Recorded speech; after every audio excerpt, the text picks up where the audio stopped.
اور اچانک میرے دل میں خیال آتا ہے کہ میرے سے بہت نیک ارادے تھے، اور جو تھے نا گستاخ رسول، اس کو میرا نا شہید قتل کرنے کا ارادہ تھا۔ اچھا، یہ جب میرے ذہن میں آتا تھا میرے یہاں مجھے ہنسی آتی ہے اور میں اپنے دل کو اطمینان حاصل ہوتا ہے مجھے، جی جی اور اس کے ساتھ ہی مجھے نا اچانک میرے وسوسہ آتا ہے کہ میں ٹھیک ہوں، بالکل میں فوت نہیں ہوا، جی ٹھیک ہے، اور اس کے بعد میری آنکھ کھل جاتی ہے۔ اس کی تھوڑی طبیعت چاہیے تھی۔ بس میرے بھائی یہی آپ نے دیکھا، باقی چیزیں تو بہت اچھی ہیں کہ گستاخ رسول کے خلاف آپ کے دل میں جذبات جو تھے وہ مشتعل تھے، ہونے ہی چاہیے، کلمہ گو اس جرم کو تو نہیں سہ سکتا۔ باقی جو آپ نے اپنے آپ کو مرا ہوا دیکھا نا، اس سے پریشان نہیں ہونا۔ جو شخص بھی دیکھے کہ میں مر گیا ہوں یا اور بھی کوئی مرا دیکھے، یہ بہت اچھا خواب ہے، اس سے لوگوں کو خوش ہونا چاہیے۔ ڈر جاتے ہیں لوگ کہ مر گیا دیکھا، نہیں، مرنا جو ہے کسی مصیبت کا خاتمہ، پریشانی کا ختم ہو جانا، بیمار ہے تو تندرست ہو جانا، یہ حالات کا بہتری کی طرف بدلنا ہے۔ موت کا مطلب اس مصیبت کا خاتمہ ہے، صحیح بات، یہ نہیں مرتا انشاءاللہ، بالکل ٹھیک ہے جی۔ یعنی بات واضح ہو گئی جی، آپ سے بہت بہت شکریہ۔ السلام علیکم۔ وعلیکم السلام۔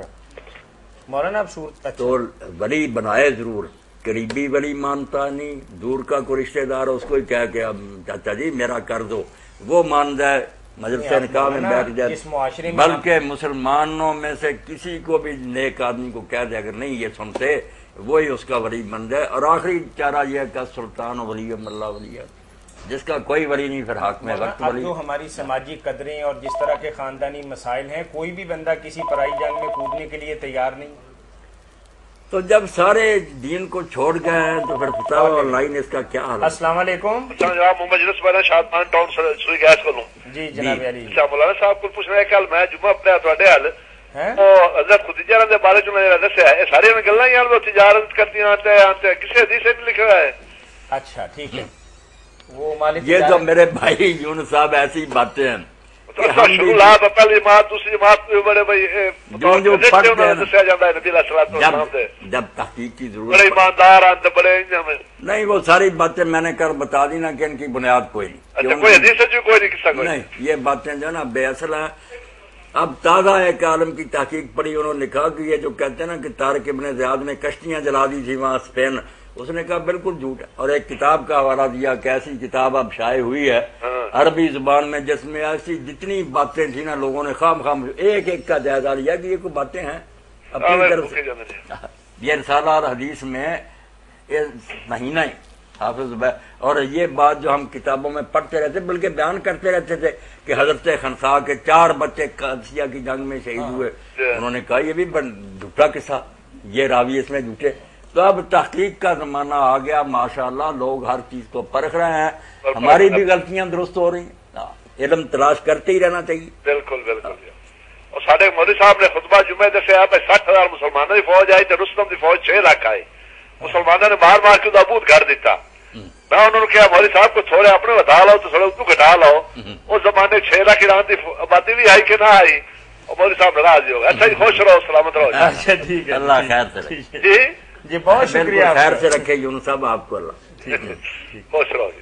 جی الحمد۔ اب مولانا معاشرہ خراب ہے۔ آپ نے بہت خوبصورت بات کہی ہے کہ اگر باپ نہیں مانتا تو بیٹی چچا سے یا ماموں سے یا کسی کو اور قریبی عزیز سے گزارش کرے، تو کیا عملی طور پر ایسا ممکن ہے مولانا؟ ممکن ہے، مجھے ہی کہہ دے، میں ہی کہوں گا آجا مسجد میں بیٹی میں تیرا نکاح کروں، کئی کا میں نے کیا کہ باپ اندھے ہوئے ہیں، اگر یہ زنا کر لے گی پھر ٹھیک ہے، پھر عزت رہ جائے گی۔ ہمارے گاؤں میں ہی تھا اپنی برادری میں، اور میں نے وہاں نکاح پڑھ دیا، اب کچھ لوگ اٹھ کھڑے ہوئے، گھر والوں کو اکسایا، پرچہ دو فلانے۔ میں نے کہا یار یہ رات اگر زنا کر لیتے پھر گاؤں میں آپ کی عزت رہتی؟ عقل میں آ گئی بات، کیا میں نے نکاح کر لیا، آپ کو کوئی کہہ تو نہیں سکتا، حرام تو نہیں کیا، اس لیے یہ بیوقوف جو کہتے ہیں نا زنا ہو جائے کوئی نہیں، توبہ تو بیوقوف ہے، نکاح کر دیا جائے، مگر کرنا کسی مرد کو چاہیے، عورت کو چاہیے کسی کو اپنا مختار کرے، وہ مرد ہی اس کا۔ جزاکم اللہ خیر۔ مولانا ایک ہمارے پاس تحریری سوال ہے اور ایک کتاب کے حوالے سے بھائی عبداللطیف سرور صاحب نے آپ کی نظر کیا ہے، وہ کہتے ہیں کہ وفات سے قبل یہی بات نا ذرا روک کر، اللہ کے لیے یہ ماں باپ جو ہے نا بچیوں پر ظلم نہ کرے، ان کا صبر نہ آزمائے۔ ان دنوں میں نے اپنی بچیوں سے سنا جو پروفیسر ہیں پڑھا رہی ہیں، انہوں نے کہا ابا جی ہمارے ساتھ جو بچیاں ہیں نا وہ کہتی ہیں ہمارا ماں کو تیرے گھر لائیں گی، تو ہی شرم دلا، کیوں ڈھونڈتی پھرتی ہے، کر دے اس کا بے شک ان پڑھ کے ساتھ کر دے۔ اور بیچاریاں کہتی ہیں کہ ہم جو ہے نا، کئی مائیں ہمیں کہتی ہیں حرامزادی کہ تم یونیورسٹی میں پڑھ کے لیے گدی ہو، وہاں کوئی بچہ نہیں پھنسا سکتی، یعنی نوبت یہاں تک پہنچ گئی۔ خدا کے لیے نا سارے سوچیں، جذبات ہوتے ہیں بچے بچیوں کے، اس لیے زیادہ بہتر کی تلاش کرتے رہنا کہ امیر ہو یہ ہو، کیا فائدہ، عزت کا خیال کرو۔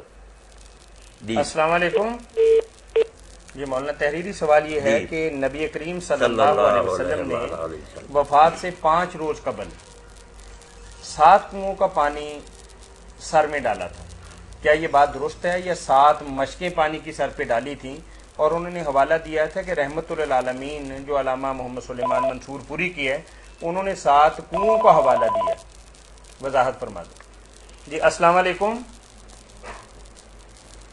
جی، السلام علیکم جی مولانا، بات تو 7 کنوؤں کی ہے، مشکیں نہیں، 7 کنویں آتے ہیں۔ آپ نے کہا مدینے کے ارد گرد جو 7 کنویں ان کا پانی لاؤ اور اس سے مجھے نہلاؤ۔ السلام علیکم۔ وعلیکم السلام جی، میرا مولانا صاحب سے سوال یہ ہے کہ ہم 5 بھائی ہیں، میں نے والدہ صاحبہ کی بیماری میں ان کی خدمت کی تھی، تو والدہ صاحبہ فوت ہوتے وقت اپنا کچھ 2-3 تولے زیور اور اپنا باقی سامان کپڑے وغیرہ مجھے دے گئی۔ اب وہ میرے ہیں یا باپ کی وراثت کی طرح وہ سب بھائیوں میں تقسیم ہوں گے؟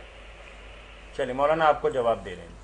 میرے بھائی یہ جو والدہ نے آپ کو دیا ہے یہ ان کا ہی تھا یا والد صاحب کا تھا، کس کا تھا جی؟ یہ والدہ کا تھا۔ والدہ کا تھا۔ تو ان نے جو آپ کو یہ دیا اس کا پتہ ہے ان بھائیوں بہنوں کو کہ وہ اماں دے گئی ہے ان کو؟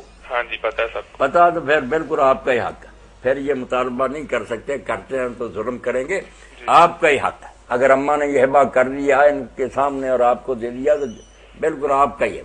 بہت شکریہ جی، اللہ مغفرت فرمائے، جنت میں جگہ۔ آمین۔ السلام علیکم۔ وعلیکم السلام ورحمۃ۔ تو 7 کنوؤں کا مولانا اس طریقے سے تو کوئی والد حق الخدمت کے طور پر اپنی ساری جائیداد یا آدھی جائیداد کسی ایک بیٹے یا بیٹی کو پھر دے سکتا ہے؟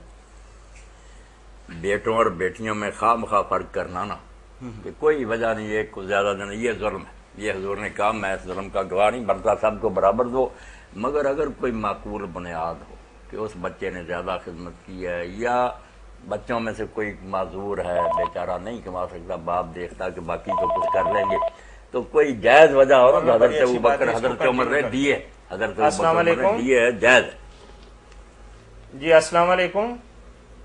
اچھا مطلب ایسا اگر والد یہ سمجھے یا والدہ یہ سمجھے، جس کو ہر شریف آدمی سمجھے کہ یار یہ خام خواہ نہیں انہوں نے کیا، باقی ایسا کرنا مناسب تھا، بالمعروف اچھے انداز سے، ٹھیک۔ السلام علیکم۔ وعلیکم السلام جی۔ میں نے یہ پوچھنا تھا آپ سے، ایک شخص جیسے سعودیہ میں ہو تو اس کو مطلب نہ کفیل اس کا تنگ کرتا ہو، نہ ویزا نکال کے دیتا ہو بیوی کا، تو کافی سال ہو گئے ہوں وہ نہیں نکال سکتا، تو بیوی مطلب اب ویسے بھی یہ شرط لگی ہوئی ہے نا کہ 5 سال سے کم عمر کے بچے کو نہیں لے جایا جا سکتا حج پہ۔ اچھا، تو اگر بیوی کو وہ عمرے پر بلاتا ہے اور اس کو اس طرح سے اپنے پاس رکھتا ہے، یا پھر بیوی جو ہے وہ پھر حج تک رک جاتی ہے، حج کر کے آتی، تو آیا گناہ ہے، جائز ہے یا نہیں؟ نہیں مولانا تو یہی بتائیں گے کہ ملکی قانون جو ہیں اس کی پابندی تو بہرحال ضروری ہے، اگر آپ ایسا کریں گی تو کوئی مشکل بھی آپ کو آ سکتی ہے۔ مولانا کا فتویٰ تو یہی ہوگا کہ آپ ایسا نہ کریں۔ جی مولانا فرمائیے۔ کیا بات کہی ہے بچی؟ وہ باجی کہہ رہی ہیں کہ میرے میاں سعودی عربیہ میں ہیں اور کفیل جو ہے مجھے وہاں بلانے کی اجازت نہیں دے رہا میرے میاں کو۔ اچھا، اگر میں وہاں عمرے کے لیے جاؤں اور حج تک میں رکنا چاہتی ہوں، یعنی اپنی مدت بلا وجہ اپنے حساب سے وہ زیادہ کرنا چاہ رہی ہیں کہ چوری چھپے وہاں وہ۔ میرا بیٹا بھی چھوٹا ہے 8 ماہ کا، تو اگر میں حج پر جاؤں بھی تو میں اپنے بیٹے کو پھر بھی نہیں لے جا سکتی؟ ہاں نہیں، قانونی طریقے سے تو گورنمنٹ نے یہ کہا کہ 5 برس سے کم کا بچہ حج پہ نہیں جا سکتا۔ ہاں جی۔ تو آپ باجی کہہ رہے ہیں چونکہ عمرے پہ یہ پابندی نہیں ہے تو میں عمرے